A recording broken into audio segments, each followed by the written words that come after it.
everyone, on the Little League World Series is presented by Kellogg's Frosted Flakes. Very, very exciting game here tonight. Washington's the team that needs to win to force a rematch with Texas. That game will be played tomorrow if it happens. It is 5-4. Washington leads. They got 3 runs on 1 play, 4 runs in the inning, and that has allowed them to come back. We've got double rally cap now.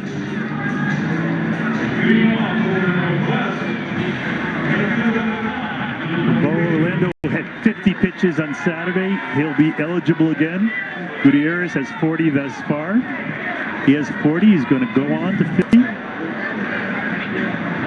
Dylan O'Grady swings, ground ball, and it gets past the third baseman, and that's going to be a hit. And second base as O'Grady slides in safe. Very aggressive base running by O'Grady. Base hit that was selected by a third baseman. He took a big turn around first base, slid aggressively in the second, and he's there with no outs, trying to get an add-on run that would be so Washington team. They're going to call that a double.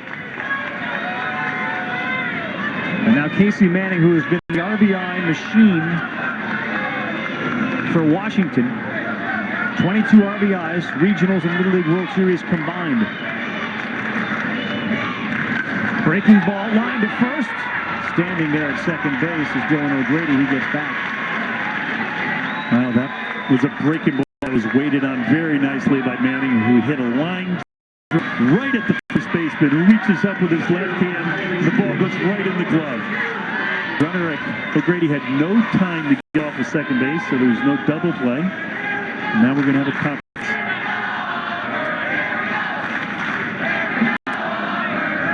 Okay, so there's Gutierrez with 42 pitches total. And on the other side of the ledger, it's 78 for Hatch, going on to 85 next inning. That's a huge, huge part of this story, is that Hatch, barring, swings on early pitches, is going to have to come out again in the 6th. Breaking ball blocked by Orlando. But way off. He's trying to get a throw down there. He gets the throw, and he's safe. Wow. Now, Texas hasn't used their instant replay challenge, but boy, it looked like he was off.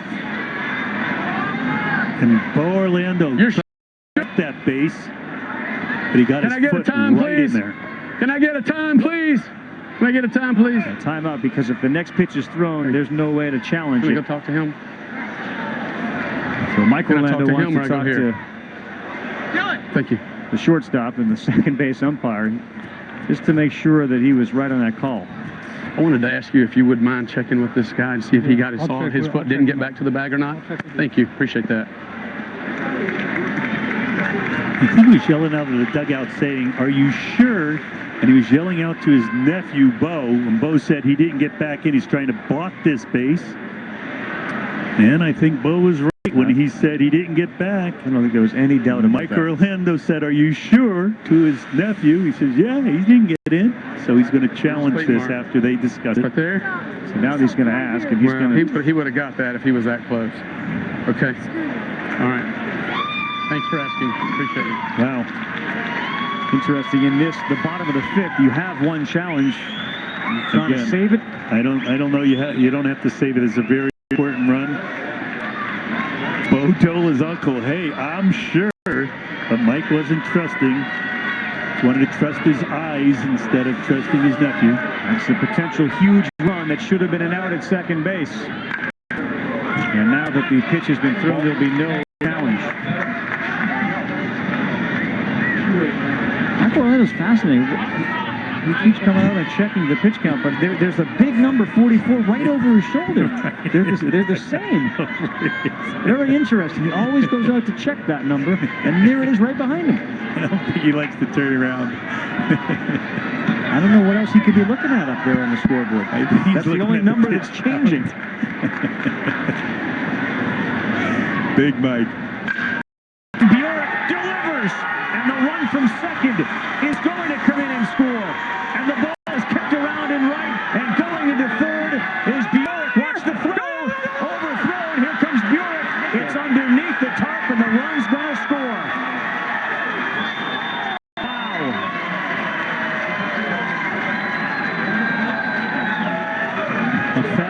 was hit very well to right field.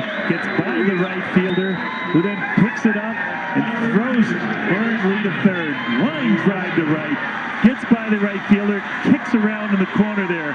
As he hits the relay man throws it to third. The ball lodges in the canvas. Wow. Bobby Wilson now is hitting. Who might soon be pitching. 7-4 Washington, although the scoreboard had originally up top in left field said 6-4, now 7-4. Very how the runs have scored for Washington, really on plays that you wouldn't generally see Texas make. 3 errors in the E column for Texas. Michael Lander was frustrated with that throw. The first run was going to score, although remember that play should have been reviewed, and that run wouldn't have counted, and it would only be, well, it wouldn't even be 6-4, it'd still be 5-4 with 2 outs. Washington needs this game more than Texas does. Washington has already lost once, so another loss eliminates them, but a victory forces another game for Texas tomorrow. And there is still the whole Isaiah Hatch pitch count coming up in the 6th, which is another part of this story. There's a walk to Robbie Wilson. Texas is still in the driver's seat. They're 3 runs behind this game, but they have a pitching staff ready for tomorrow. Give me that other, Don, give me his glove. That's right. And 50 pitches, he's going to take Jorge Gutierrez out of the game.